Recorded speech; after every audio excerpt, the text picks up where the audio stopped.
On today's Locked On Jayhawks, some recent KU football news with Tanaka Scott, Gage Keys transferring out of the program. Who are they looking to bring in from the transfer portal as we look at some of the offers for KU football out there as well? You are Locked On Jayhawks, your daily podcast on the Kansas Jayhawks, part of the Locked On Podcast Network, your team every day.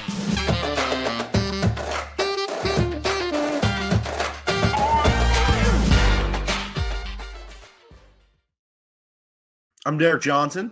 You can hear me as well Monday through Friday from 3 to 6 p.m. on KLWN in Lawrence with LockOnJhawks Sports Talk. Thanks for making Locked On Jayhawks your first listen every day. We are free and available anywhere you get your podcasts. You can also find us on our YouTube page where you can like and subscribe to our show. Apologies for this one coming out a little later than normal. I currently have the flu, and I'm dealing with that, and I'm trying to get through this episode as best we can. So on today's episode, we're talking KU football offseason. A couple players have mentioned they're out recently over the last week with Tanaka Scott and Gage Keys. And certainly there have been some interesting transfer portal offers for KU. When you look at the offensive side of the ball, the defensive line, linebackers, and safety, we're going to talk about some of the individual players and what KU could possibly be looking to bring in right now based on some of those offers with the transfer portal. First, this episode of the show is brought to you by FanDuel Sportsbook. Make every moment more. Right now, new customers get $150 in bonus bets with any winning $5 moneyline bets. That's $150 if your team wins. Visit FanDuel.com/lockedon to get started. So let's start with KU losing a couple players to the transfer portal. We're going to start with one Tanaka Scott. That was the chronologically, I guess, furthest back from now, but happened first. Tanaka Scott, a receiver for KU, was a player that, never really, hit his stride at Kansas. And I don't know, very talented player, that's for sure. You have a 6'4" receiver who's got good speed to him. He came in 2021 and got some playing time in 2022, and then this year was more of a rotational guy. I think he only ended up with like 3 catches this past year. I think it makes sense for him to transfer out of the program. Obviously, as you know, there could be more transfers that come in the next couple of weeks. There could be more transfers that come after the bowl game for Kansas. So like this offseason never really will, come to sleep, because then you get to spring ball and then it's like players can transfer after spring, right? There's just so many openings now. The players can leave the program. But as it stands right now, we haven't heard anything that the starting receivers, I think the assumption would be that they're going to come back with Luke Grimm, Quentin Skinner, and Lawrence Arnold. Now, again, anything can happen. But if you have those 3 guys back with starters, okay, it's hard for Tanaka Scott to get much more playing time next year. So it would make sense for him to be like, okay, I'm going to go get some playing time at another school.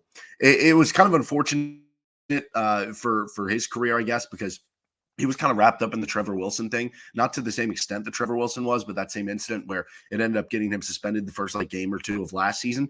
And going through fall camp, I don't know, it seemed like kind of a very close competition between Tanaka Scott and Quentin Skinner for who was going to be that 3rd starting receiver last year. Quentin Skinner ends up winning the job and makes big plays all throughout the season. And I think that kind of I don't know. Who knows? Maybe Quentin Skinner eventually rises to the top. Maybe he wins the starting job anyway. But it's easy to go back to that moment and be like, yeah, maybe that's where things kind of started to go south and prevented you from getting more playing time than what you would have ended up getting. So still leaves you in the receiver room that as of now you have those 3 starting receivers back. Doug Emilian back as a backup once again. You look at the 3 freshman receivers that you brought in. I think Keaton Kubeka is the one that has the kind of most rave reviews about him and somebody who was getting at least some work on special teams this year. So he's the one that maybe he can come in and kind of fill the spot here lost. And then Trevor Wilson comes back for another year who's more of like a speed and yard after catch guy. So I do wonder if KU goes after another receiver now. I don't think this was on their priority list in the offseason. And I don't know if it even will be now, but I do think it would make sense because I think even in last spring, they were not like doing everything in their power to bring on a receiver. But if the right receiver emerged with good yard after catch skills, with the ability to be more of like a bubble screen, jet sweep, catch a slant, take it to the house, make guys miss after the catch type receiver, really the biggest one KU has in the room is Trevor Wilson. So I think they would love to bring on another one of those guys if they could, but I think that's more dependent on the right player popping up in that receiver room. Now, as far as Gage Keys, defensive tackle for KU, I believe he graduates or did graduate, I guess now at the end of the semester. And that allows him to transfer freely. But then again, I don't know, like Congress just passed this rule that second time, at least for the next like 2 weeks while this injunction's going on, can transfer freely. So even if he didn't graduate, I guess he can just go based off that. But there were some posts that Gage Keys had on his social media about like knowing your worth. And it kind of implied, at least to me, that Gage Keys was looking for more money. That KU basically said, right, I mean, every school has whatever money that they are given, basically salary cap that they're giving from their NIL, whatever companies or conglomerate or different businesses, whatever. This is how much money you have to use on the players. And then it's up to the coach, the GM, all these people to basically put together, okay, how are we going to make this work? How much does this guy need paid? How much does this guy need paid? And to try to make it work. And so you only have a finite amount of resources. And to be honest, like KU is actually seemingly in a much better place with where their NIL stuff is. Mastering NIL has done an excellent job so far, and they seem to be in a much better place with having structure and organization and having money coming in than a lot of other schools. So that is a leg up. But still, even then, your KU football and compared to your Georgias and Alabamas, right? It's kind of it's a tough battle. It's an uphill climb, so to speak. So there are limitations, is basically what I'm saying. Even though KU, I think, has done a good job in putting this together. And so, for instance, if you're Lance Leipold and you're sitting there going, man, I'm going to have to give X amount of dollars to keep Mello Dotson and who knows, maybe Kobe Bryant or somebody like that. And then it leaves you with, okay, this is all we can give you to Gage Keys. And he's like, no, I think I'm worth, 2 times that amount or whatever it would be. Like, which of the options are you picking there? You're picking the first option. You know what I mean? It's nothing against Gage Keys. Good rotational defensive tackle. I think he played the third most snaps among KU defense tackles. So Devin Phillips will graduate. Gage Keys transferring. That leaves you with 2 of your top 3 in snaps gone from the defensive tackle group. That certainly hurts. But you look at the Pro Football Focus grades, just above 60 on the season. Somebody who did not have a great tackling grade. I think it was in the low 40s, was a pretty good pass rusher, especially for a defensive tackle. Good player, and I think would have even been a better player if he would have stuck around another year and, another year in the system, another year of growth. So it is unfortunate to lose that, but I also don't think this is like irreplaceable. I trust Lance Leipold. It's the same thing when, you lose Andy Kotelnicki as the offense coordinator. Well, Lance Leipold's this really good head coach. You trust him to be able to figure things out, find the replacement, and keep things moving at Kansas. It's the same thing here. Gage Keys, solid player for the defensive line room, but not somebody you can't replace. And I trust Lance Leipold to go out there and find somebody just as good that can come in and play at the defensive tackle spot for you. And I think KU was already going after defensive linemen in the portal. We'll get to some of these offers here shortly.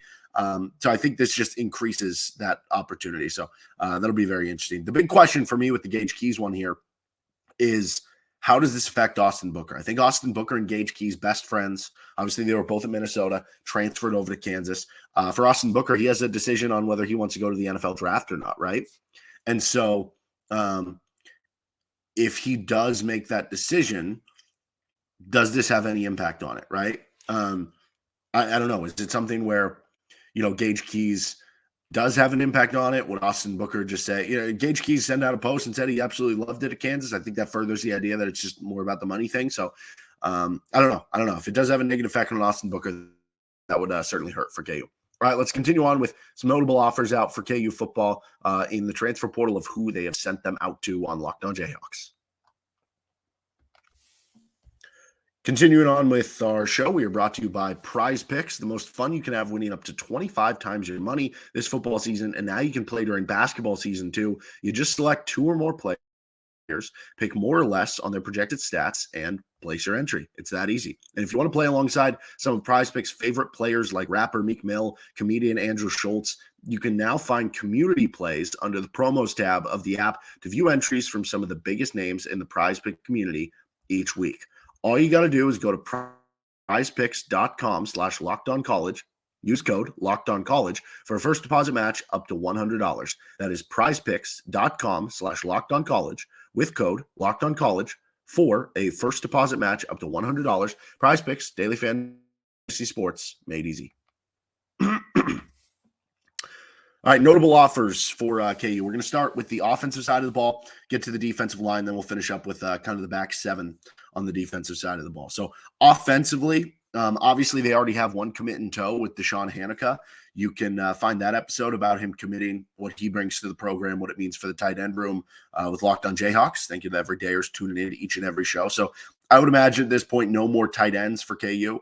Obviously, who knows? Maybe a player would transfer out now that you brought him in, and then maybe you're back to where you want to get one more in the portal. But even then, I don't know, because you feel like you could have three seniors with Hanukkah, Casey, and Cardell next year. So I'd imagine they're probably pretty flush on tight ends, at least for the time being.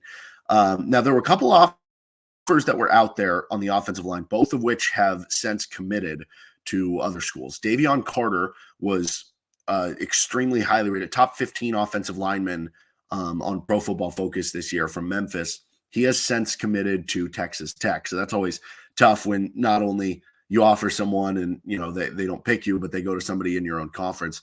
But he's a really good player, so he'll be at Tech. And then Alan Herron, and Carter more of like a guard. Alan Herron has since committed to Penn State. Now, Alan Herron is he was like at a D2 school and just kind of blew up. He's more of an offensive tackle type at 6'6". So he goes to Penn State with Andy Kotelicki, I guess. But that's more of a tackle type. So you have two different types of linemen here that you can look at and say, okay, that's what they've offered for. And overall, I think that tells you this. There is a theme there. KU is looking to bring on offensive linemen because I haven't seen any offers for, running backs or receivers or quarterbacks.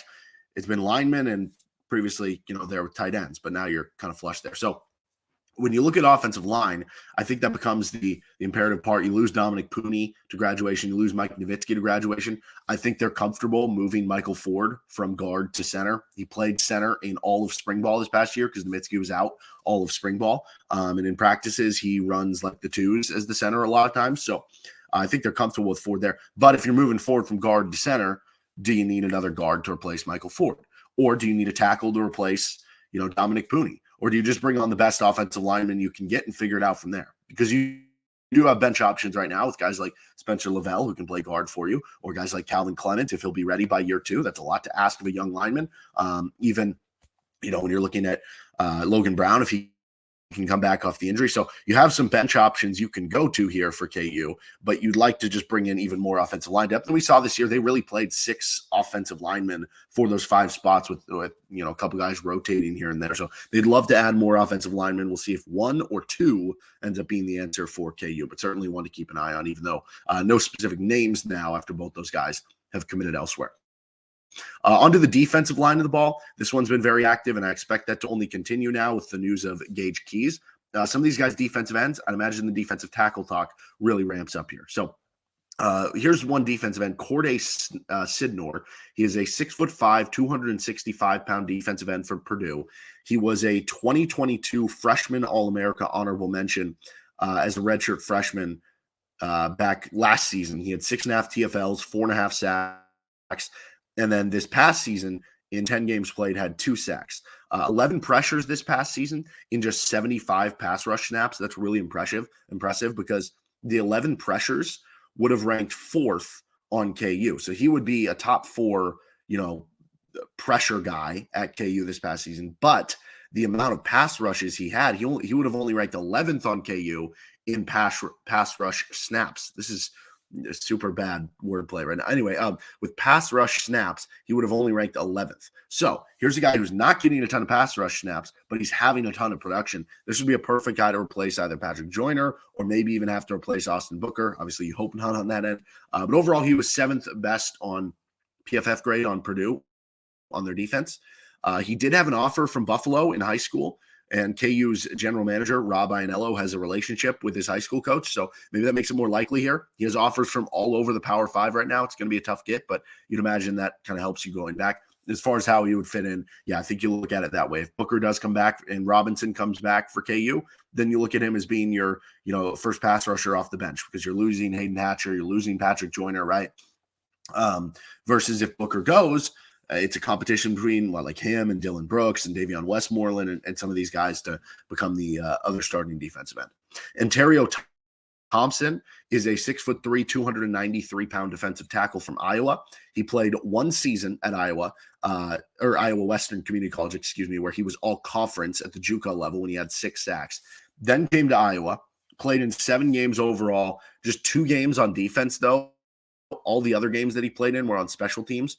He had 1 tackle, so stats that don't light off the page. He does lead Iowa and ranked 3rd in the country in blocked punts. He has 2 of them, so good special teams player. But the reason he wasn't playing at Iowa isn't because he's not a good player. Iowa's a top 5, top 10 defense in the country, and they have an experienced defensive line. So, being a second, third string, a third string in Iowa, like look, for instance, Gage Keys and Austin Booker were on the bench at Minnesota, and they were just waiting for their time. Their time happened to come after they transferred to Kansas. This could be the same type of situation here. So I believe he'll be a junior with 2 years left, 3 if he were to redshirt a year. KU did offer him out of Iowa Western, and he posted that he's focusing on 3 schools at one point involving KU. So, I mean, as far as the likelihood here, sounds like he wants to get kind of immediate playing time. I mean, because he would be behind those several guys at Iowa. That's kind of a perfect opportunity at KU, right? You look at, like I said, Phillips and Gage Keys, 2 of your top 3 snap guys gone at the end of this year due to graduation. Certainly, KU likes to rotate their D linemen. Even if you are, the 4th, 5th D tackle on KU, you're going to get snaps. But realistically, he could come in and be the, 2nd or 3rd or D tackle, and then you're getting 200, 300 snaps in a season. So he would be a nice fit for KU, adding to the middle of that defense. Devean Deal, not to be confused with Devin Neal. This would have to be Brian Haney, like saying real deal Devin Neal. This would be the new real deal. This would be more proper one. It's Devean Deal, right? He's a 6'4", 245-pound defensive end from Tulane.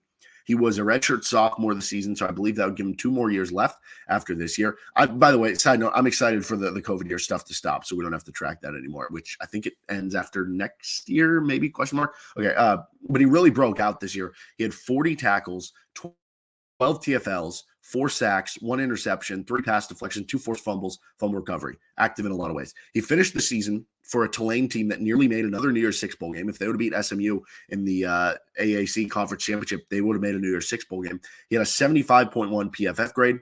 And as far as how that came together, he didn't have a good tackling grade, and he was kind of around average in run defense, but he had an excellent pass rush grade, 83.4 pass rush grade. Out of comparison, Austin Booker, who was unbelievable in pass rush, was an 80.1. So this guy had a higher grade in pass rush. Now, obviously, Austin Booker played much tougher competition than Deal did. And so, I'm not saying that he's better at it, like Booker probably better at it, but that does show up really well there. And so when you're talking about, you go from losing Kyron Johnson, who was your premier pass rusher, to then losing Lonnie Phelps, your premier pass rusher, to if you do lose Austin Booker, who would again be your premier pass rusher, you'd be looking for a premier pass rusher, right? Makes sense? So this guy would make a lot of sense. Now, KU offered him out of high school, and I think he's from the same school as like Tommy Dunn. I don't know the relationship there, but also there's been some talk that, okay, Willie Fritz, the Tulane head coach, is going to Houston. Could he just be like, well, if I'm going to go in the Big 12, I'll just play for my former coach in Willie Fritz? But if he did come on, he would be an excellent addition for KU.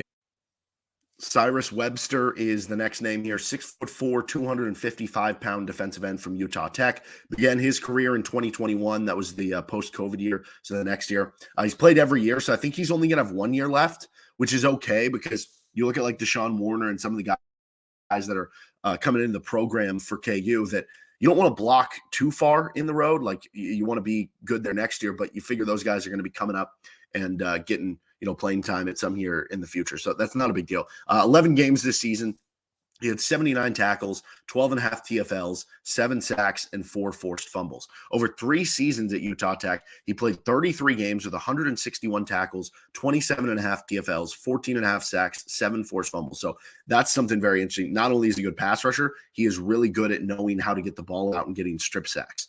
He finished with a 77.1 PFF grade, highlighted by a 79.2 pass rush grade, thanks to 37 pressures, and also had a 70.2 run defense grade. He did play at Missouri State, so you get a common opponent there. He had a 67 grade with 4 pressures. Also, among the best opponents he played, he had just a 52 grade against Montana, who's in the FCS semifinals, a 75 grade at Montana State, who got upset in the FCS round of 16, I think, and then a 90 grade at Colorado State when you're playing a FCS opponent. So I think this is a good player. Obviously, you have to worry about the jump from FCS, but more and more recently, we've seen players make that jump from FCS, whether it's a Jared Verse at Florida State or Dominic Pooney from D2 up to Kansas, be able to still have success. Good football is good football. So he has a bunch of Big 12 offers. As far as what I think is interesting here, when you look at all the defensive ends that have been offered, all of them pass rush first. And I think that's indicative of, hey, we got to be prepared in case Austin Booker leaves, because that is what Austin Booker provided us, pass rush. All right, we're going to continue on with the notable offers in the back seven, linebackers and safety for the KU defense. This episode of Locked On Jayhawks is brought to you by FanDuel Sportsbook. Right now, new customers get $150 in bonus bets with any winning $5 moneyline bet. That's $150 if your team wins. If you've been thinking about joining FanDuel, there's no better time to get in on the action. The app is so easy to use. There's a wide range of betting options, including spreads, player props, over-unders, and more. You can do a same-game parlay on the KU Indiana game, which we'll have a preview for tomorrow. You can get action on the college football bowl games coming up this weekend. You can get action on the NFL. You can combine and put a parlay together. So visit FanDuel.com/lockedon and kick off the NFL season. FanDuel, an official partner of the NFL. Finishing things up with Locked On Jayhawks again, we'll try to get you a KU preview against Indiana at some point tomorrow. Like I said, I'm kind of dealing with the flu and barely had enough to get in me to get this one out there. So thank you to every dayers out there tuning into all the episodes and making it this far in the episode if you did. So the notable offers from the back seven. First is Bangally Kamara. He is a 6'2", 230-pound linebacker from Pittsburgh. He had 55 tackles, 6.5 TFLs, 2 sacks this season. 47 games played over 4 years at Pitt, so this will be his final season. Another one-year guy, but a very experienced linebacker. 71.6 grade on Pro Football Focus. That would be second best among KU linebackers and almost first. Cornell Wheeler was 71.7. He was best in run defense, solid in pass coverage, and pass rushing. And the one thing that was kind of knocked against him, he did miss a decent amount of tackles. Now, as far as the likelihood here, I don't know how likely this one is. Sounds like a big NIL bag is needed here. And given like that it feels like KU is, and I think rightfully so, using more of the NIL money in retention, because you have good players and you want to retain them, right? Makes sense. And you see like Gage Keys going away, possibly for that reason. I don't know if this one would totally make sense, but he would be a nice addition if they could get him. Alex Howard is a 6'2", 230-pound linebacker from Youngstown State. He began his career in 2019 redshirting. This will be his final season as graduate, so another one-year player for Howard. 82 grade on Pro Football Focus, including being a 90.6 run defender, 86 tackling grade. So this guy is somebody who is a tackling machine, 72 pass rush grade, 69.5 in coverage. Now, obviously, for Alex Howard at Youngstown State, that is against FCS opponents. I think Mark Mangino was previously at Youngstown State, the Penguins, right? He did play some FBS opponents the last few years. 2023 against Ohio State, he had a 62 PFF grade, 68 tackling, 61 coverage. Like Gage Keys had a 60 PFF grade. So I know different positions, but basically you're just saying that's okay. That's, against Ohio State, like that's fine. 2022 versus Kentucky, he had a 65 PFF grade, 76 tackling, 74 coverage. So those numbers don't necessarily jump off the page, but here's the thing. For KU linebackers with 100 plus snaps, here's the grades for this past year so far. Cornell Wheeler, 71.7. J.B. Brown, 68.9. Craig Young, 66.2. Jason Gilliam, 59.9. Rich Miller, 57.8. Taiwan Berryhill, 40.5. So if he's having a 62 against Ohio State, 65 against Kentucky, and let's say he ends up being in the mid-60s against FBS opponents once he makes the move up from FCS, that would still rank ahead of Rich Miller, Gilliam, Taiwan Berryhill, and what you kind of have right now. He also had an offer from Buffalo in high school, so I don't know if the staff has familiarity there that could help him. I don't know if that was before the staff was there. But as far as the likelihood here, I don't know. He has offers to a bunch of Power Fives. West Virginia and Pittsburgh are certainly of interest there. So, but if they do get him, this would be a guy that I think would come in and replace more of like the Rich Miller type role. Maybe J.B. Brown just replaces the Rich Miller role, and then the other one is open between Taiwan Berryhill and a transfer linebacker. But I think that could absolutely happen there. And then there's Josiah Galvin. He is a 6'3", 202-pound linebacker from Northern Iowa. Redshirted in 2022 with 2 games played this past year, so he'll just be a redshirt sophomore in 2024, 3 years left to play. 11 games played in 2023. He had 77 tackles, 5.5 TFLs, interception, forced fumble, 5 pass breakups. Super impressive PFF. 81.2 overall PFF grade, 77.4 in run defense. This is the big one here, 86 in coverage. And that's where I'm really intrigued about this guy, because maybe he could come in and play the Hawk position. Craig Young graduates.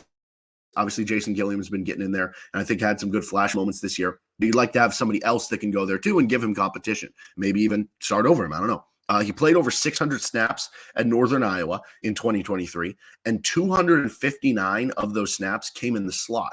He also had 4 more snaps registered as either a corner or safety. So this tells you it's someone who is playing on the outside a lot. And if you look at his coverage stats, they're not great in terms of the target numbers, but you'll notice that even though he gave up 372 yards on over an 80% completion rate, he gave up 264 of those yards after the catch. So he was just getting dinged for dump offs, for screen passes, for check downs to the running back, because he was the closest guy as like the linebacker defender.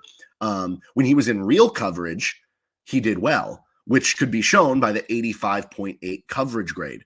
So in terms of opponents of interest too, 70 PFF grade overall against Iowa State, 77 at South Dakota State, who's like the best team in FCS right now, 69 at Missouri State, common opponent, and then 63 against North Dakota State, who's in the FCS semifinals as well. So he just finished a visit actually this past Wednesday. I know other schools are in on him on the Big 12, like Cincinnati, who I think he's visiting, Kansas State, which I think has been seen as kind of the favorite right now.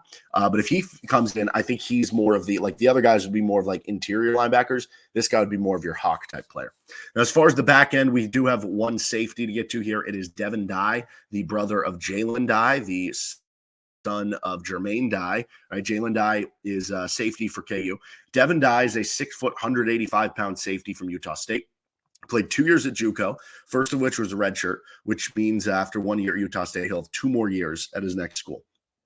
This past season, as a redshirt sophomore with the Aggies, he had, I don't know, I've seen different tackle numbers like in 3 different places I look, but 81 tackles, 2 interceptions, 7 pass breakups. He had a 73 PFF grade, 70 in run defense, 60 tackling grade, 73 coverage grade. So this is more of a pass defending safety than a run defending safety, more of a free safety than a strong safety. He only gave up a 59% completion rate against him, a 76.4 NFL pass rating against. That's really good. And his best games came more in coverage, not against the running team. So, KU got Patrick Joyner from Utah State last year, helps his brother Jalen Dye's on KU. Kenny Logan's been tweeting at him. He has an offer, though, to Utah, too. He has some other offers out there, but certainly, I don't know, it'd be interesting because Marvin Grant can come back for next year for his final year. OJ Burroughs can come back for next year, and what I think would either be his final year or maybe could have one more with a COVID year in there. I think it would be his final year. I think he came after COVID. So certainly you'd be saying, okay, but KU plays 3 safeties a lot. So who would the third safety be? Would it be Jalen Dye? Would it be, Mason Ellis? Would it be somebody else? Would it be a Devin Dye, right? And then in 2025, both Burroughs and Grant could graduate, and then it could be Jalen Dye and Devin Dye playing together as like seniors or something like that as the back end. So that one will be interesting to track also. All right, that'll do it for this episode of Locked On Jayhawks. Thanks for bearing with me today and my sickness. We'll be back, at least we'll try to tomorrow, for a KU Indiana preview with LOJ. Have a great rest of your day, and we'll see you next time with Locked On Jayhawks.